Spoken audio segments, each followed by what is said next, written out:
ఇదిగోరా వివేక్, అమ్మాయి ఫోటో. నువ్వు చూసి సరే అంటే పంతులు గారికి ఫోన్ చేసి చెప్పాలి అని కవర్తో సహా ఫోటోను కొడుకు చేతిలో పెడుతుంది సావిత్రి. వివేక్ తన గదిలోకి వెళ్ళి కవర్లో నుండి ఫోటో తీసి చూస్తాడు. వావ్, ఈ అమ్మాయి ఎంత అందంగా ఉంది, ఇలాంటి అమ్మాయికి ఎవరు నో చెప్తారు అనుకొని సావిత్రి దగ్గరికి వచ్చి కాస్త హుందాగా, పర్వాలేదమ్మా, బాగానే ఉంది, నాకు నచ్చిందని పంతులు గారికి కబురు పెట్టు అని చెప్పి వెళ్ళిపోతాడు. 2 రోజుల తర్వాత లావణ్య వాళ్ళింట్లో పెళ్లి చూపులు జరుగుతాయి. పేరుకు తగ్గట్టే అమ్మాయి చక్కగా అందంగా ఉంది. మా అబ్బాయి డిగ్రీ కాలేజీలో లెక్చరర్గా పనిచేస్తున్నాడు.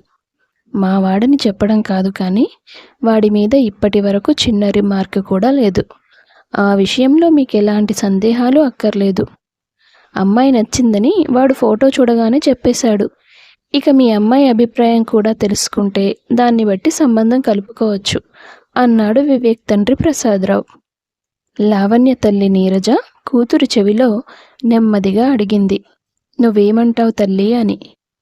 నాకు కూడా ఇష్టమే అమ్మా అంది లావణ్య. అమ్మయ్య, అమ్మాయి అబ్బాయి ఇద్దరూ ఒప్పుకున్నారు కాబట్టి ఇక నిశ్చితార్థానికి ముహూర్తాలు పెట్టుకోవడమే చెప్పాడు పంతులు. అలా కొద్ది రోజుల్లోనే పెళ్లి తంతులన్నీ పూర్తి చేసుకుని లావణ్య వివేక్ల వివాహం కన్నుల పండగగా జరిపిస్తారు. వారి తొలిరేయి నాడు వివేక్ భార్యతో ఎంతో లాలనగా, నీ ఫోటో చూసినప్పుడే నేను అనుకున్నాను, నేను చాలా లక్కీ, ఇంత అందమైన నాజుకైన అమ్మాయిని చేసుకోబోతున్నాను అని. పెళ్ళాం అందంగా ఉంటే మగాడికి అది గర్వించదగ్గ విషయం. ఎంత అందమైన పెళ్ళాం దొరికిందిరా నీకు అని ఎవరైనా అంటే ఎంత గర్వంగా అనిపిస్తుందో తెలుసా అని మాట్లాడతాడు. భార్య అందాన్ని భర్త పొగిడితే అది నిజంగానే గొప్ప సంతృప్తినిచ్చే విషయం ఆడవాళ్ళకు కూడా అంటుంది ఆమె సిగ్గుపడుతూ. అలా ఎంతో సంతోషంగా వారి జీవితాన్ని మొదలు పెడతారు ఆ దంపతులు. 3 నెలల తర్వాత లావణ్య తల్లి కాబోతుందని తెలుస్తుంది. దాంతో 2 కుటుంబాలు చాలా సంతోషిస్తాయి. చూస్తుండగానే రోజులు నెలలు గడిచిపోయి వాళ్ళకి మహాలక్ష్మి లాంటి కూతురు పుడుతుంది. అందరూ సంతోషంగానే ఉంటారు. కానీ సావిత్రి మాత్రం మొదటి కాన్పులో అబ్బాయి పుడితే బాగుండేది, ఆ తర్వాత ఎవరు పుట్టినా పర్వాలేదనుకునే వాళ్ళం అనడంతో లావణ్య కాస్త చిన్నబుచ్చుకుంటుంది. పసిపాప నవ్వులు కేరింతల మధ్య తెలియకుండానే 6 నెలలు గడిచిపోతాయి. ఓ రోజు కుటుంబమంతా కలిసి భోజనం చేస్తున్నప్పుడు సావిత్రి, ఇంట్లో ఒక పసిపిల్ల ఉంటే ఇల్లంతా ఎంత ఆనందంగా ఉందో చూడండి, మరో బిడ్డను కూడా కనేస్తే మన కుటుంబం నిండుగా ఉంటుంది అంటుంది. అయ్యో అత్తయ్య, సిరి పుట్టి 6 నెలలే కదా అవుతుంది, పైగా నాకు పెద్ద ఆపరేషన్ జరిగింది, మళ్ళీ మరో కాన్పంటే కష్టం కదా, పైగా బిడ్డకి మధ్య 3 ఏళ్ల వ్యవధి ఉండాలని డాక్టర్ గారు కూడా చెప్పారు అని చెప్తుంది అత్తగారితో.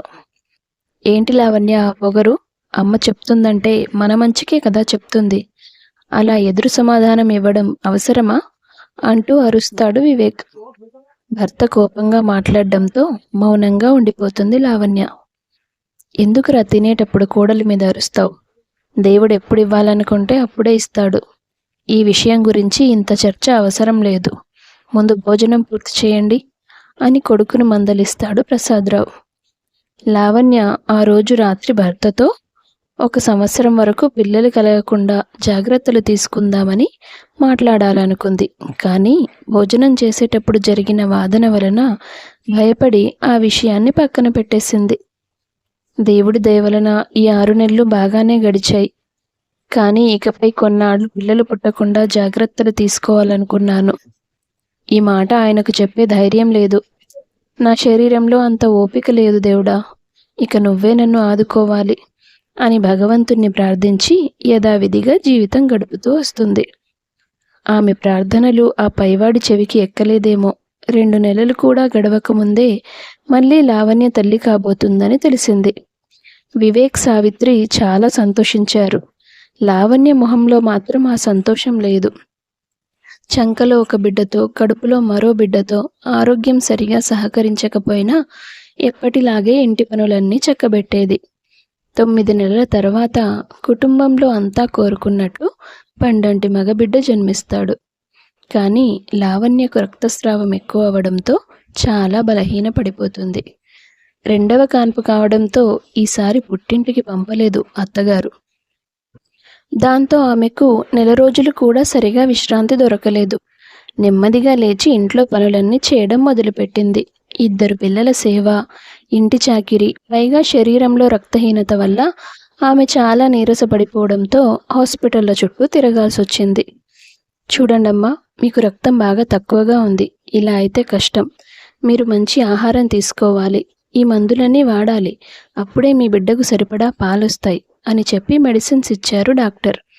ఆ మందుల ప్రభావమో 2 సార్లు ఆపరేషన్ అవ్వడం వల్లనో ఏమో కానీ కొన్ని నెలల్లోనే లావణ్య బాగా బరువు పెరిగిపోయింది. తన రూపురేఖల్లో చాలా మార్పు వచ్చింది. తర్వాత కొంతకాలం గడిచి సిరికి 3 ఏళ్ళు వచ్చాక తనని స్కూల్లో జాయిన్ చేశారు. ఇంటి పనంతా ముగించుకొని పాపని స్కూల్లో దిగబెట్టి బాబుని చూసుకుంటూ ఇంట్లోనే ఉండేది లావణ్య. అంతా బాగుంది, తన ఆరోగ్యం కూడా కుదుటపడింది అనుకునే లోపు మరో సమస్య మొదలైంది. ఒకరోజు రాత్రి ఎప్పటిలాగే పనులన్నీ ముగించుకొని పిల్లల్ని నిద్రపుచ్చి భర్తతో ప్రేమగా మాట్లాడుతుంది ఆమె. కానీ వివేక్ వైపు నుండి ఎలాంటి స్పందన లేదు. ఏమిటండి మీరు, నేను ఇంతలా మాట్లాడుతుంటే ఆ ఫోన్లోనే మునిగిపోయారు? నీ సోది వినడం కంటే ఈ ఫోన్ చూడ్డమే బాగుంది అని భర్త నుండి సమాధానం వచ్చేసరికి మనసు చివుక్కుమంది ఆమెకు. కోపంగా పక్కకు తిరిగి నిద్రపోయింది. ఆ మర్నాడు కూడా మళ్ళీ ఆమె మాటలు కలిపింది. అయినా సరే హూహా అని తప్ప వేరే ఏ మాటలు మాట్లాడలేదు వివేక్. అలాగే కొన్ని రోజులు గడిచిపోయాయి. చూసి చూసి ఆమెకు విసుగొచ్చింది. ఓ రోజు తెగేసి, ఏంటండి మీరసలు బొత్తిగా మాట్లాడడమే మానేశారు. ఏదో మిషన్ లాగా రోజంతా పనిచేయడం, రాత్రికి విశ్రాంతి తీసుకోవడం అన్నట్టయిపోయింది జీవితం. మనం సరదాగా మాట్లాడుకొని ఎన్నాళ్ళైపోయింది అడిగింది భర్తను. మాట్లాడడానికి నీకొక్కదానికే సరదా ఉంటే చాలదు, అవతలి వాళ్ళకు కూడా ఉండాలి చెప్పాడు వివేక్. అదే ఎందుకు లేదని అడుగుతున్నాను నేను. అబ్బా, నన్ను విసిగించకు లావణ్య. విసిగించడం కాదండి, మనం భార్యాభర్తలం. రోజులో కాసేపు కూడా మనం మాట్లాడుకోకుండా ఎవరికి వారే యమునా తీరే అన్నట్టుగా ఈ సంసారం నడుపుతుంటే నాకు చాలా బాధగా ఉంది. ఆఖరికి మీరు నా దగ్గరికి కూడా రావడం లేదు. ఎందుకలా? నాకేం అర్థం కావట్లేదు అని అడిగేసింది ధైర్యం చేసి. ఇప్పుడు నీకు సమాధానం కావాలి అంతేగా? ఏ మగాడైనా అందానికే ఆకర్షితుడవుతాడు. ఆడవాళ్ళు అడ్డమైనవన్నీ తిని అడ్డంగా ఒళ్ళు పెంచితే ఏ మొగుడికి పెళ్ళాంతో కాపురం చేయడానికి మనసు రాదు. మన పెళ్ళైన కొత్తలో నువ్వెలా ఉన్నావు? ఎంత నాజుగ్గా ఉన్నావు. ఇప్పుడెలా ఉన్నావు? ఒక్కసారైనా అద్దంలో సరిగా చూసుకున్నావా? నేను తీసుకుని బయటికి వెళితేనే జనాలు నన్ను చూసి నవ్వుతారేమో అనిపిస్తుంది నాకు. పైగా కాపురం చేయడం గురించి మాట్లాడుతున్నావు నువ్వు. నీ పేరులో ఉన్న లావణ్యం నీలో కూడా ఉన్నప్పుడే కదా నీ భర్తకు నీ మీద ఆసక్తి పెరుగుతుంది. మొగుడి మనసు గెలవాలనుకునే ఆడది తన శరీర సౌష్ఠవాన్ని కూడా కాపాడుకోవాలి. అదేమీ లేకుండా శక్తి లేదని, నీరసంగా ఉందని లేనిపోని వంకలు చెప్పి దొరికిందల్లా మేసేస్తే ఇలాగే తయారవుతారు. భర్త అలా మాట్లాడుతుంటే వినడానికి చాలా కష్టంగా అనిపించింది ఆమెకు. ఎవరో బలవంతంగా తన గొంతు నొక్కేస్తున్నంత బాధగా అనిపించింది. అంటే మీకు మీ భార్య మనసుతో సంబంధం లేదా? నా మీద మీకు ప్రేమ లేదా? ఉంది, ప్రేమ ఉంది కాబట్టే నువ్వు ఎలా ఉన్నా ఇంట్లోనే పెట్టుకొని పోషిస్తున్నాను కదా. పైగా ఏ రోజు నిన్ను ఏమీ అనలేదు కూడా. ఇప్పుడు కూడా ఈ ప్రస్తావన తీసుకొచ్చింది నువ్వే, నేను కాదు. ఇంకా నీతో వాదించడానికి నాకు ఓపిక కూడా లేదు. నన్ను పడుకోనివ్వు అని చెప్పి తన పాటికి తను నిద్రపోయాడు వివేక్. లావణ్యకు ఆ రోజు రాత్రంతా నిద్రపట్టలేదు. ఒక స్త్రీ శరీర సౌష్ఠవానికి, రంగుకు, అందానికి ఉన్న విలువ ఆమె మనసుకు లేదా? ఈ ఆలోచన లావణ్య మనసును బాగా కృంగదీసింది. వారం రోజుల వరకు ఆమె పూర్తిగా తనను తాను కోల్పోయింది. సమయానికి అన్ని పనులు చేస్తుందే తప్ప తను తింటుందో, నిద్రపోతుందో, ఏం చేస్తుందో కూడా తనకి స్పష్టత లేదు. భర్త మాట్లాడిన మాటలే తన మనసులో మెదులుతున్నాయి. బాగా ఆలోచించి తన స్నేహితులతో మాట్లాడి తను ఉన్న పరిస్థితి నుంచి బయటపడ్డానికి ఓ దారి వెతుక్కుంది. ఒకరోజు వివేక్ ఆఫీస్కి వెళ్ళిపోయిన తర్వాత, అత్తయ్య, 41 వారాలు ప్రతిరోజు సాయిబాబా గుడిలో దీపం వెలిగించి ప్రదక్షిణలు చేసి స్వామి సేవలో పాల్గొంటానని మొక్కుకున్నాను. ఇవాల్టి నుంచే మొదలు నేను వెళ్ళొస్తానత్తయ్య. పాపని స్కూల్లో దిగబెట్టేశాను. మధ్యాహ్నానికి కావాల్సిన కూరలు కూడా చేసేశాను. హర్షను జాగ్రత్తగా చూసుకోండి. మధ్యాహ్నం వరకు వచ్చేస్తాను అని చెప్తుంది. కోడలి ప్రవర్తన ఏదో వింతగా అనిపించింది సావిత్రికి.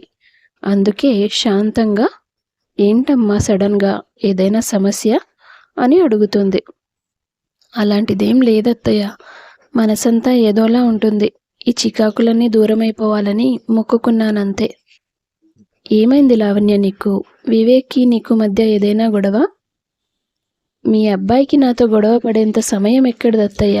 సరే, నేను వెళ్ళొస్తాను అని చెప్పి బయలుదేరింది.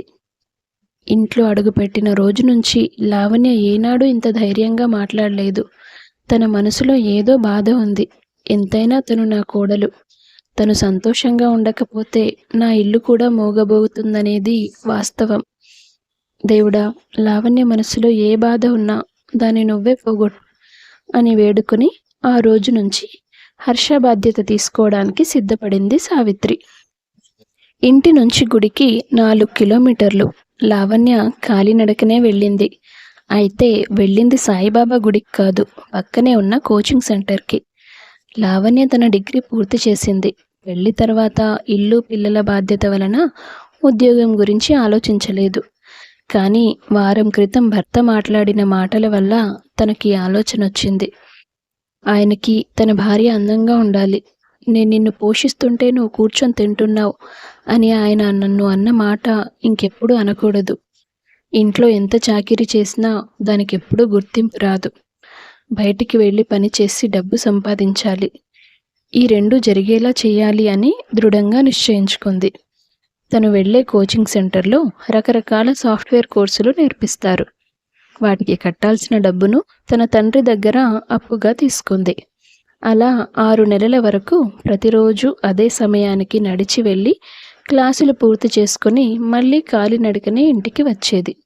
దానివల్ల క్రమంగా ఆమె బరువు తగ్గుతూ వచ్చింది. వివేక్ ఆ విషయాన్ని గమనిస్తాడు. ఏంటి లావణ్య, ఈ మధ్య నీ ఒంట్లో ఫ్యాట్ కొంచెం కరుగుతున్నట్టుగా ఉంది అన్నాడు వెటకారంగా. ఆమెకు బాధ అనిపించినా తమాయించుకుంది. ఆ తర్వాత మిగిలిన రోజుల్లో ఉద్యోగం కోసం ప్రయత్నం చేయడం మొదలుపెట్టింది. ఆమె అత్తగారి దగ్గర పెట్టిన 41 వారాల గడువు పూర్తయ్యేలోగానే తను నేర్చుకున్న కోర్సుల ఆధారంగా ఒక ఉద్యోగం సంపాదించింది. ఇంకో 10 రోజుల్లో జాబ్లో జాయిన్ అవ్వాలి. కానీ ఇంతవరకు ఈ విషయం ఇంట్లో చెప్పనే లేదు. ఎలా చెప్పాలి అనే సంశయంలో పడిపోయిందామె. ఆ రోజు సావిత్రి కోడల్ని పిలిచి, నువ్వు నిజంగా మొక్కు తీర్చడానికే వెళ్తున్నావా? ఏ అత్తయ్య అలా అడిగారు? ఒకసారి అద్దం ముందు నిలబడి నిన్ను నువ్వు చూసుకో. నువ్వు ఇంట్లో నుండి బయటకు వెళ్ళడం మొదలుపెట్టిన రోజు ఎలా ఉన్నావు, ఇప్పుడు ఎలా ఉన్నావు? ఎందుకింత మార్పు? అసలు ఎక్కడికి వెళ్తున్నావు, ఏం చేస్తున్నావు? అది అత్తయ్య, నేను మీతో రేపు చెప్తాను అని చెప్పి అక్కడి నుంచి వెళ్ళిపోయింది లావణ్య.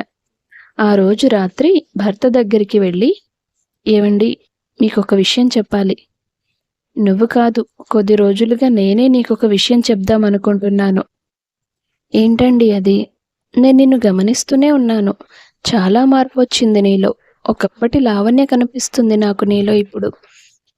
నేను ఇలా మారాలని మీరు కోరుకున్నారు కదా, అందుకే కష్టపడ్డాను. ఇప్పుడు మీకు సంతోషమే కదా? అవును, ఒకప్పటి నా లావణ్య నాకు కళ్ళ ముందే కనిపిస్తుంటే సంతోషం కాకపోతే మరేంటి?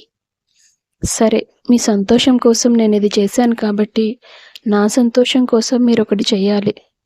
ఏంటది? నేను ఉద్యోగం చేద్దాం అనుకుంటున్నాను. ఏంటి, నువ్వా? అయినా ఇప్పుడంత అవసరమేముంది? పాప స్కూల్కి వెళ్తోంది. వచ్చే ఏడు హర్షని కూడా స్కూల్లో జాయిన్ చేస్తాం కదా. ఇక నేను ఉద్యోగం చేయడానికి ఏ సమస్య ఉందని? మీరు ఒప్పుకుంటే చాలు. ఇప్పటికిప్పుడు నీకేం ఉద్యోగం దొరుకుతుంది? ఒకవేళ దొరికితే ఒప్పుకుంటారా? సరే, ఏదైనా మంచి ఉద్యోగం దొరికితే తప్పకుండా ఒప్పుకుంటాను అని భర్త అనగానే తన జాయినింగ్ ఆర్డర్స్ అతని ముందు పెడుతుంది. అది చదివిన వివేక్కి ఆశ్చర్యం వేస్తుంది. ఎలా ఇదంతా అడుగుతాడు భార్యను. మీ వల్లే నాకు ఈ ఆలోచన వచ్చింది. చాలా రోజులుగా కోచింగ్కి వెళ్తున్నాను. అక్కడి వాళ్ళే నాకు ఈ జాబ్ గురించి చెప్పారు. అప్లై చేశాను. నేనొక పరాన్న జీవిలాగా బ్రతుకుతున్నానని ఆ రోజు మన మధ్య వాదన జరిగిన తర్వాత నాకు అనిపించింది. నా ఆత్మగౌరవాన్ని కాపాడుకోవాలని అనుకున్నాను. ఏదో మాట పెరిగి నేను అలా అన్నాను. ఆ మాత్రం దానికి అంత సీరియస్గా తీసుకోవాలా? మాటల వరకే అయితే నిజంగానే సీరియస్గా తీసుకునేదాన్ని కాదేమో. కానీ దాదాపు సంవత్సరానికి పైనే అయింది మన ఇద్దరి మధ్య ప్రేమగా ఒక సంభాషణ జరిగి. ఆ రోజుటి వాదన తర్వాత కూడా ఇప్పటి వరకు ఏదో కలిసున్నామా అంటే ఉన్నామన్నట్టుగా సాగుతోంది మన జీవితం. మీరు మీ భార్య మీద ఉన్న ప్రేమను అందంతో ముడిపెట్టి చూశారు కాబట్టే మన మధ్య అంత దూరం పెరిగింది. అది మాత్రమే కాదు, మీకు మన కుటుంబానికి నేను చేస్తున్న సేవలను మర్చిపోయి మీ మీద ఆధారపడి బ్రతుకుతున్నానని అన్నారు. ఆ మాటలు నన్ను చాలా బాధపెట్టాయి. మీ వంశాభివృద్ధి కోసం 2 సార్లు నా శరీరాన్ని కోయించుకొని మీ పిల్లలకి జన్మనిచ్చాను. దానివల్ల ఆరోగ్యం పాడు చేసుకున్నాను. శరీరం సహకరించకపోయినా ఇంట్లో అన్ని పనులు చేశాను. కానీ ఎక్కడా మీకు నా కష్టం కనిపించలేదు. నా శరీరంలో వచ్చిన మార్పులే కనిపించాయి. అమ్మాయిగా ఉన్నప్పుడు ఉండే అందం అమ్మగా మారాక కూడా ఉండాలంటే అందరికీ సాధ్యం కాదండి. అసలు అమ్మ అవడమే నిజమైన అందం కదా. అది మీకు అర్థం కాలేదు. ఏ రోజైనా మీ అమ్మగారు అందంగా లేరని మీకు అనిపించిందా? కానీ మీ భార్య తల్లయ్యాక తను అందంగా లేదని అనిపించింది. మీరే కాదు, మీలా చాలామంది మగాళ్ళు భార్య లావైందనో బక్కచిక్కిందనో తన రూపురేఖల్లో మార్పులు వచ్చాయనో బాడీ షేమింగ్ చేస్తూ వాళ్ళ మనసును కష్టపెడుతున్నారు తప్ప మీకోసం ఆడవాళ్ళు తమ ఆరోగ్యాన్ని ప్రాణాన్ని కూడా పణంగా పెడుతున్నారని గుర్తించడం లేదు. మీరు నన్ను మాటలన్న రోజే ఇవన్నీ నేను మీతో చెప్పొచ్చు. కానీ ఈ ప్రపంచం గెలిచిన వాళ్ళ మాటే వింటుంది కదా. అందుకే గెలిచి చూపించాను. ఈసారి మౌనం వివేకవంతైంది. దాదాపు 10 నిమిషాలు ఇద్దరూ ఏమీ మాట్లాడకుండా అలాగే కూర్చొని ఉన్నారు. వివేక్ పెళ్ళైనప్పటి నుంచి తమ జీవితంలో ఉన్న సంతోషాల్ని గుర్తు చేసుకోవడం మొదలుపెట్టాడు. అవును, లావణ్య అన్న ప్రతి మాట నిజమే. ఒకవేళ తను కాకుండా నేను బరువు పెరుగుంటే అప్పుడు తను ఆ మాట అనేది కాదు. నేనే మగాణ్ణి కదా, సులువుగా మాట వదిలేశాను. మనిషిని పట్టించుకోకుండా ఉన్నాను. అవన్నీ తన మనసుని ఎంత బాధ పెట్టాయో ఈరోజు తన జీవితంలో తను సాధించిన మార్పు చూస్తేనే తెలుస్తుంది అని మనసులో అనుకున్నాడు. భార్య దగ్గరికి వెళ్ళి తన చెయ్యి పట్టుకొని, సారీ లావణ్య, నువ్వు ఇంతగా హర్ట్ అయి ఉంటావని ఆ రోజు నాకు అర్థం కాలేదు. నువ్వన్న ప్రతి మాటలో నిజముంది. నీ ప్రేమని అర్థం చేసుకోకుండా ప్రవర్తించడం నిజంగా చాలా పెద్ద తప్పు. ఇకపై నువ్వు అందంగా కనబడడానికి ఏ ప్రయత్నాలు చేయక్కర్లేదు. నువ్వు ఎలా ఉన్నా నిన్ను నిర్లక్ష్యం చేయను. ప్లీజ్ నన్ను క్షమిస్తావు కదా. నేను నిర్లక్ష్యం చేసినట్టు నువ్వు చేస్తే నేను తట్టుకోలేను. భర్త క్షమాపణలు ఆమె మనసులో ఉన్న బాధను పూర్తిగా తుడిచేశాయి. ఆ తర్వాత వాళ్ళిద్దరూ ఉద్యోగాలు చేస్తూ పిల్లల్ని పెద్దవాళ్ళని చూసుకుంటూ ప్రశాంతంగా జీవించారు. భర్త ఆదరణ కొంతకాలం కరువైనా కూడా ఇంట్లో వాళ్ళ నుండి లావణ్యకు ఎక్కువ ఒత్తిడి లేకపోవడం వల్ల తను అనుకున్నది సాధించగలిగింది. కానీ ఇది అందరికీ సాధ్యం కాదు. కుటుంబ పరిస్థితులు కూడా కాళ్ళకు అడ్డం పడతాయి. మన వాళ్ళు మనపై చూపించే ప్రేమ అందంగా ఉండాలి, కానీ వాళ్ళ రూపురేఖలు అందంగా ఉండాల్సిన అవసరం లేదు. ఈ విషయం ప్రతి ఒక్కరూ అర్థం చేసుకోవాలి. కథ నచ్చితే వీడియో లైక్ చేయండి. తప్పకుండా ఛానల్ను సబ్స్క్రైబ్ చేసుకోండి. మీ అభిప్రాయాన్ని కామెంట్ రూపంలో తెలియజేయండి. అందరికీ ధన్యవాదాలు.